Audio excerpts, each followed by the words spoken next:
29-ാം തീയതിയാണ് മെയ് മാസം വ്യാഴാഴ്ച. അമ്മേ പരിശുദ്ധമേ, അമ്മേ പരിശുദ്ധമേ, ദൈവമാതാവേ, കൃപാസനത്തിലൂടെ ഞങ്ങൾക്കും ഞങ്ങളുടെ ദേശത്തിനും അമ്മ മധ്യസ്ഥം തേടി തന്ന എല്ലാ അനുഗ്രഹങ്ങൾക്കും കൃപകൾക്കും ഞങ്ങളിപ്പോൾ ഹൃദയം നിറഞ്ഞ നന്ദി പറയുന്നു. അമ്മേ പരിശുദ്ധമേ, അമ്മേ പരിശുദ്ധമേ, ദൈവമാതാവേ, 2004 ഡിസംബർ 7-ാം തീയതി ഉച്ചകഴിഞ്ഞ് 2:30 കൃപാസനത്തിൽ സംഭവിച്ച അമ്മയുടെ പ്രത്യക്ഷപ്പെടലിനെ കുറിച്ച് തിരുസഭയ്ക്ക് സമർപ്പിച്ചിരിക്കുന്ന പഠനരേഖകളുടെ മേൽ സഭാത്മകമായ പഠനം ആരംഭിക്കുവാൻ ഞങ്ങൾ പ്രാർത്ഥിക്കുന്നു. അമ്മേ പരിശുദ്ധമേ, ഭൂസ്വർ ലോകങ്ങളുടെ രാജ്ഞിയായ അങ്ങേയ്ക്ക് ഭൗമ സംരക്ഷണത്തിനായി പ്രപഞ്ച പ്രകൃതിയെ തന്നെ തിരുസഭ പ്രതിഷ്ഠിക്കുവാൻ ഈ പ്രത്യക്ഷീകരണം വഴി ഇടയാക്കണമേ. പരിശുദ്ധമേ, ജപമാല മാതാവേ, സകല കൃപാസനം പ്രാർത്ഥനകളോടും ചേർത്ത് ഞങ്ങളിപ്പോൾ പ്രാർത്ഥിക്കുന്ന ഈ കുടുംബത്തിന്റെ പ്രത്യേക നിയോഗം മക്കളെ.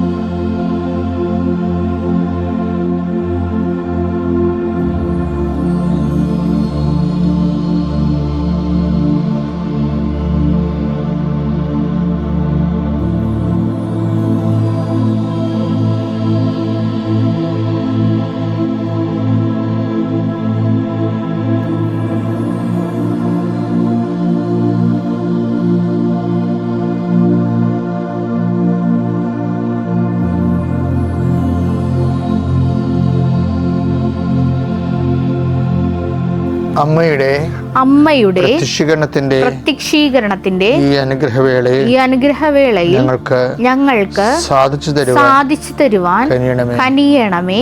ആമേൻ. വിശ്വാസ പ്രമാണം. സർവശക്തനായ പിതാവും ആകാശത്തിന്റെയും ഭൂമിയുടെയും സൃഷ്ടാവുമായ ദൈവത്തിൽ ഞാൻ വിശ്വസിക്കുന്നു. അവിടുത്തെ ഏകപുത്രനും ഞങ്ങളുടെ കർത്താവുമായ ഈശോ മിശിഹായിലും ഞാൻ വിശ്വസിക്കുന്നു. ഈ പുത്രൻ പരിശുദ്ധാത്മാവിനാൽ ഗർഭസ്ഥനായി കന്യകാമറിയത്തിൽ നിന്ന് പിറന്ന് പൊന്തിയോസ് പീലാത്തോസിന്റെ കാലത്ത് പീഡകൾ സഹിച്ച് കുരിശിൽ തറയ്ക്കപ്പെട്ട് മരിച്ച് അടക്കപ്പെട്ട് പാതാളങ്ങളിൽ ഇറങ്ങി മരിച്ചവരുടെ ഇടയിൽ നിന്ന് 3-ാം നാൾ ഉയർത്ത് സ്വർഗത്തിലേക്ക് എഴുന്നള്ളി സർവശക്തിയുള്ള പിതാവായ ദൈവത്തിന്റെ വലതുഭാഗത്തിരിക്കുന്നു. അവിടെ നിന്ന് ജീവിക്കുന്നവരെയും മരിച്ചവരെയും വിധിക്കുവാൻ വരുമെന്നും ഞാൻ വിശ്വസിക്കുന്നു. പരിശുദ്ധാത്മാവിലും ഞാൻ വിശ്വസിക്കുന്നു. വിശുദ്ധ കത്തോലിക്കാ സഭയിലും പുണ്യവാന്മാരുടെ ഐക്യത്തിലും പാപങ്ങളുടെ മോചനത്തിലും ശരീരത്തിന്റെ ഉയർപ്പിലും നിത്യമായ ജീവിതത്തിലും ഞാൻ വിശ്വസിക്കുന്നു. ആമേൻ. സ്വർഗ്ഗസ്ഥനായ ഞങ്ങളുടെ പിതാവേ, അങ്ങയുടെ നാമം പൂജിതമാകണമേ. അങ്ങയുടെ രാജ്യം വരണമേ. അങ്ങയുടെ തിരുമനസ് സ്വർഗത്തിലെ പോലെ ഭൂമിയിലും ആകണമേ. അന്നു വേണ്ടുന്ന ആഹാരം ഇന്ന് ഞങ്ങൾക്ക് തരണമേ. ഞങ്ങളോട് തെറ്റ് ചെയ്യുന്നവരോട് ഞങ്ങൾ ക്ഷമിക്കുന്നത് പോലെ ഞങ്ങളുടെ തെറ്റുകൾ ഞങ്ങളോടും ക്ഷമിക്കണമേ. ഞങ്ങളെ പ്രലോഭനത്തിൽ ഉൾപ്പെടുത്തരുതേ, തിന്മയിൽ ഞങ്ങൾ രക്ഷിക്കണമേ. ആമേൻ. നന്മ നിറഞ്ഞ മറിയമേ, സ്വസ്തി. കർത്താവ് അങ്ങയുടെ കൂടെ സ്ത്രീകളിൽ അങ്ങ് അനുഗ്രഹിക്കപ്പെട്ടവളാകുന്നു. അങ്ങയുടെ ഉദരത്തിൻ ഫലമായി ഈശോ അനുഗ്രഹിക്കപ്പെട്ടവനാകുന്നു. പരിശുദ്ധ മറിയമേ, തമ്പുരാന്റെ അമ്മേ, പാപികളായ ഞങ്ങൾക്ക് വേണ്ടി ഇപ്പോഴും ഞങ്ങളുടെ മരണസമയത്തും തമ്പുരാനോട് അപേക്ഷിക്കണമേ. ആമേൻ. എൻ്റെ കർത്താവേ, നിന്റെ ഉന്നതമായ നാമത്തിന് സ്വസ്ത്രം ചെയ്യുന്നു. എൻ്റെ കർത്താവേ, നിന്റെ വിശുദ്ധ പൗരോഹിത്യത്തെ മഹത്വപ്പെടുത്താൻ പ്രാർത്ഥിക്കുന്നു. കർത്താവേ, സഭയിലുള്ള സാന്നിധ്യം പ്രകടമാക്കണമേ. ബന്ധുക്കളെ, സ്വന്തപ്പെട്ടവരെ, സഹോദരങ്ങളെ, അവരുമായിട്ടുള്ള ബന്ധങ്ങൾ വഷളായിരിക്കുന്നവരെ, പല പല ഉത്തരവാദിത്തങ്ങൾ ഏറ്റെടുത്തിട്ട് ചെയ്യാൻ പറ്റാതിരിക്കുന്നവരെ, സമൂഹത്തിന് വേണ്ടി ഉന്നത സ്ഥാനങ്ങളിൽ നിന്ന് ഏറ്റെടുത്ത ഉത്തരവാദിത്തങ്ങൾ പാതി വഴിക്ക് നിന്ന് പോയവരെ, ഹോംവർക്കുകൾ ചെയ്യാൻ പറ്റാത്തവരെ, എക്സസൈസ് ചെയ്യാൻ പറ്റാത്തവരെ, പിന്നെ മുന്നോട്ട് ഒരടി മുന്നോട്ട് നീങ്ങാൻ പറ്റാതിരിക്കുന്നവരെല്ലാം അവരുടെ കെട്ടുകൾ കർത്താവിൻ്റെ നാമത്തിൽ അഴിയട്ടെ എന്ന് പ്രാർത്ഥിക്കുന്നു. വിവാഹ ഉടമ്പടിയിലെ അസ്വാരസ്യങ്ങളുള്ളവരെ, ദമ്പതികൾ പിരിഞ്ഞു പോയവരെ ഒരുമിച്ച് കൂടാൻ ആഗ്രഹിക്കുന്നവരെ, മക്കളെ ഇനി കിട്ടിയില്ലെങ്കിലും കുഴപ്പമില്ല, ഉള്ളതുപോലെ ജീവിക്കാൻ വിചാരിച്ച് നിരാശപ്പെട്ട് ഭിത്തിക്ക് കീഴടങ്ങളെ പോലെ ജീവിക്കുന്ന ആൾക്കാർക്ക് മക്കളുണ്ടാകാൻ വേണ്ടി കർത്താവിൻ്റെ നാമത്തിൽ ഞാൻ അവരെ ആശീർവദിക്കുന്നു. അവർ സാക്ഷ്യം പറയാൻ വേണ്ടി 19 മാസം കർത്താവിൻ്റെ നാമത്തെ അനുവദിച്ച് നൽകുന്ന കർത്താവിൻ്റെ ഉന്നതമായ നാമത്തെ സ്വന്തം ചെയ്യുന്നു. ജീവിക്കാൻ മാർഗമില്ലാത്തവരെ, കാർഷിക ഭൂമിയിൽ കടമുള്ളവരെ, മത്സ്യത്തൊഴിലാളി സഹോദരങ്ങളെ, അവർക്ക് പുതിയ കാലത്തേക്ക്, പുതിയ ചകര സമയത്തേക്ക് വള്ളവും വരെ ഒരുങ്ങി വരാത്തവരെ, അതിനുള്ള പണം കിട്ടിയത് പുതുക്കാൻ പറ്റാതിരിക്കുന്നവരെ, അവരെ ഈശോയുടെ നാമത്തിൽ ആശീർവദിക്കുന്നു. വേണ്ടത്ര തൊഴിലാളികളെ കിട്ടാത്തതിൻ്റെ പേരിലും, തൊഴിലാളികൾ തൊഴിൽ വേണ്ട പോലെ ചെയ്യാത്തതിൻ്റെ പേരിലും കമ്പനിയിൽ നഷ്ടത്തിലേക്ക് കൂപ്പുകുത്തുന്നവരെ, അവരുടെ കമ്പനികളൊക്കെ ആശീർവദിക്കാൻ പ്രാർത്ഥിക്കുന്നു. വേണ്ട മാർക്കറ്റിംഗ് കിട്ടാത്ത കമ്പനികൾ, അതുപോലെ തന്നെ ഓരോ പ്രസ്ഥാനങ്ങൾ നടത്തിക്കൊണ്ടിരിക്കുന്നു, തൊഴിൽ പ്രസ്ഥാനങ്ങൾ നടത്തിക്കൊണ്ടിരിക്കുന്നവരെ, അവർക്കതുകൊണ്ടാണ് ന്യൂനതകൾ, പോരായ്മകൾ എല്ലാം കുടുംബത്തിലുള്ളവരുടെ ഷെയർ ഹോൾഡേഴ്സിൻ്റെയും പടലപ്പിണക്കങ്ങളും തൊഴിൽ കുത്തുകളും മൂലം ചില ആൾക്കാരുടെ തലയിൽ വന്ന് വീണിട്ട് അവർ ഉത്തരം പറയേണ്ട അവസ്ഥ വന്നിരിക്കുന്ന അവസ്ഥകൾ, അതിൽ നിന്ന് എങ്ങനെ കരകയറുമെന്നറിയാൻ പറ്റാതെ വിഷമിക്കുന്ന ഒരു കർത്താവിൻ്റെ നാമത്തിൽ ഞാൻ ആശീർവദിച്ചുകൊണ്ട് യേശുവിൻ്റെ നാമത്തിൽ അവരുടെ സങ്കടങ്ങളെ, അവരുടെ ഭാരങ്ങളെ വിടുതൽ ചെയ്യുന്നു. മക്കൾക്കൂടെ ആശങ്കയുള്ളവർ, മക്കൾ ഓർത്ത് പ്രയാസപ്പെടുന്നവർ, മക്കളുടെ പഠനത്തിൽ ഉന്നതമായ വിദ്യാഭ്യാസത്തിന് വേണ്ടി അവർക്ക് വേണ്ട വഴി കാട്ടി കൊടുക്കാൻ പറ്റാത്തവർ, അതിനുള്ള പണമില്ലാത്തവർ, പണത്തിൻ്റെ സോഴ്സ് കാണാത്തവരെ ഈ കർത്താവിൻ്റെ അനുഗ്രഹത്തിൽ അവർക്ക് സോഴ്സ് കണ്ടെത്താനും കുഞ്ഞുങ്ങളുടെ എത്തേണ്ട സ്ഥലത്ത് എത്തിക്കാനും ദൈവത്തിൻ്റെ കൃപ പ്രവർത്തിക്കാൻ വേണ്ടി കുടുംബത്തെ സമർപ്പിച്ച് പ്രാർത്ഥിക്കുന്നു. നിത്യം പിതാപുത്രനും പരിശുദ്ധാത്മാവിനെ നയിക്കുവാമേ.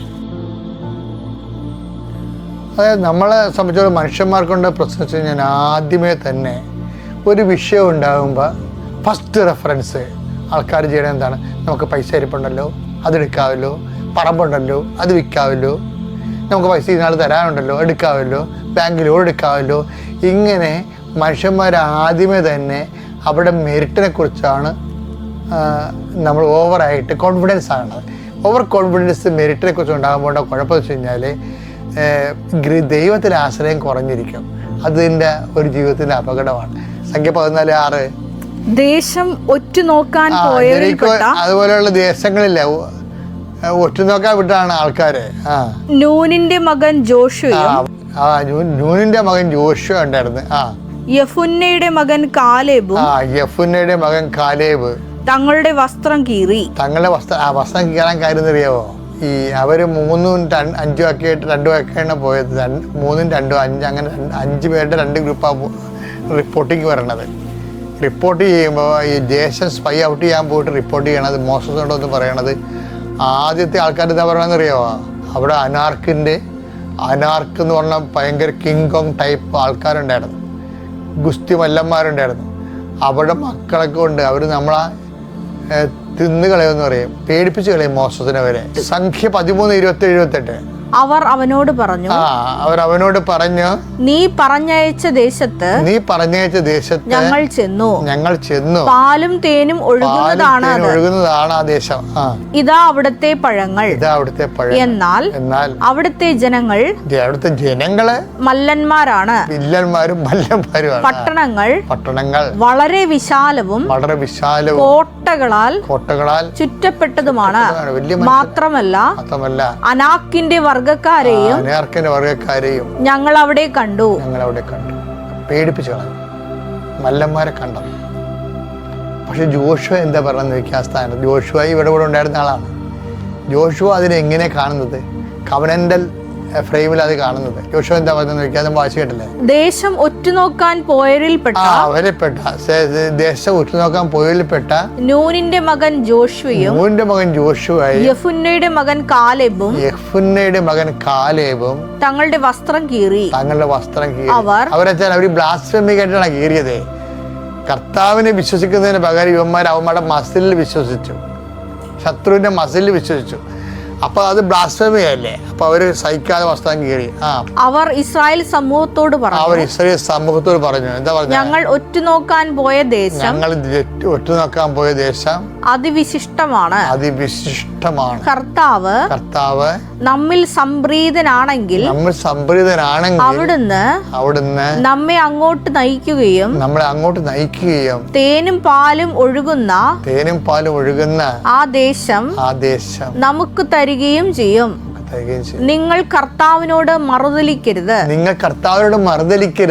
ആ ദേശത്തെ ജനങ്ങളെ ഭയപ്പെടുകയും അരുത്. അവർ നമുക്ക് ഇരയാണ്, ഇനി അവർക്ക് രക്ഷയില്ല. കർത്താവ് നമ്മോട് കൂടെയാണ്, അവരെ ഭയപ്പെടേണ്ടതില്ല. എന്തൊരു രസം കേൾക്കാൻ. അതായത് കർത്താവിനെ കൂടെ നിർത്തുന്നതാണ് ഈ ഉടമ്പടി എന്ന് പറയണത്. ഇപ്പോൾ ഉടമ്പടി കൊണ്ട് ഉദ്ദേശിക്കുന്നത് എന്താണ്? നമ്മുടെ ജീവിതം സുവിശേഷ വിഹിതമായി പുനഃക്രമീകരിച്ച് കർത്താവിൻ്റെ പ്രീതിക്ക് പാത്രമാക്കിയെടുക്കുക. അതുകൊണ്ടാണ് നിബന്ധനകളൊക്കെ എല്ലാം വെച്ചിരിക്കുന്നത്. പ്രേക്ഷിത പ്രവർത്തനങ്ങൾ, രോഗികൾ ശുശ്രൂഷ, നമ്മുടെ വിശുദ്ധീകരണമൊക്കെ വെച്ചിരിക്കുന്നതിനാണ് കർത്താവിന് പ്രീതികരമായ രീതിയിലേക്ക് ജീവിതം പുനഃക്രമീകരിക്കുക. അപ്പോൾ എന്തു ചെയ്യും? കർത്താവ് നമ്മൾക്കത് ഏൽപ്പിച്ച് തരുമെന്ന്. അത് മോസസിന് ഇടയ്ക്ക് തന്നെ കിട്ടിയിട്ടുള്ളതാണ്. കർത്താവ് ഇപ്പോൾ പുറപ്പാട് 14 എല്ലാവരും പറയുന്ന വചനമില്ല, എന്താണ്? കർത്താവ് നിങ്ങൾക്ക് വേണ്ടി യുദ്ധം ചെയ്യും, നിങ്ങൾ മൗനമായിരുന്നാലും മതിയെന്ന് 14 വായിക്കണില്ലേ? അത് തന്നെ അതും ഉടമ്പടി വചനമാണ്. അതായത് ഈ അനാർക്കിൻ്റെ മല്ലന്മാരെ ജോഷുവയും കണ്ടതാണ്, പക്ഷെ പേടിച്ചില്ല. അതുകൊണ്ടാണ് ജനങ്ങളോട് പറയണത്, നിങ്ങൾ പണി ചെയ്യണം. നിങ്ങൾ നിങ്ങളുടെ പ്രതിയോഗികളെ കണ്ട്, അല്ലെങ്കിൽ നിങ്ങളുടെ രോഗം കണ്ട്, അല്ലെങ്കിൽ നിങ്ങളുടെ കടങ്ങളെ കണ്ട്, ജപ്തി നോട്ടീസ് കണ്ട്, വിൽക്കാത്ത സ്ഥലങ്ങളെ കണ്ട്, അയൽവാസികളുടെ കേസ് കണ്ട് പേടിക്കരുത്. പിന്നെന്താണ്? ദൈവത്തോട് നിങ്ങൾ മലതരിക്കുകയും ചെയ്യരുത്. ഇപ്പം നമ്മൾ ഉടമ്പടിയുടെ വില്ലന്മാരെ കുറിച്ച് പറയുന്ന സമയത്ത് ദൈവത്തിൻ്റെ ഉടമ്പടി ഇടക്കുള്ള വില്ലൻ ആരായിരുന്നു? ലോത്തായിരുന്നു. ലോത്തിനെ പേടിച്ചു. ആര്? എബ്രാഹമല്ലേ, സാറാ പേടിച്ചു. എങ്ങനെ പേടിച്ചു? എബ്രാം വയസ്സാം പ്രായമായിട്ടിരിക്കുന്ന ആൾ മരിച്ചുപോയാൽ ഭയങ്കര ഗുണ്ടയെ ലോത്ത് ഇവരെ കൊന്നുകളയും, ഈ സ്വത്തെല്ലാം അടിച്ചു മാറ്റും. അതുകൊണ്ട് എബ്രാഹത്തിനോട് പറഞ്ഞ്, നിങ്ങളിനി കാത്തിരിക്കേണ്ട, ഹാഗറിനെ പ്രാപിക്കുക, പിള്ളേർ ജനിക്കണം, പിള്ളേരില്ലെങ്കിൽ ഇനി മുന്നോട്ട് പോകാൻ പറ്റത്തില്ലെന്ന് പറയും. പേടിച്ചു പോയി. സാറായി ലോത്തിനെ പേടിച്ചു. അത് പറഞ്ഞുകൊണ്ട് തന്നെ എബ്രാഹത്തിനെ പേടിപ്പിച്ചു.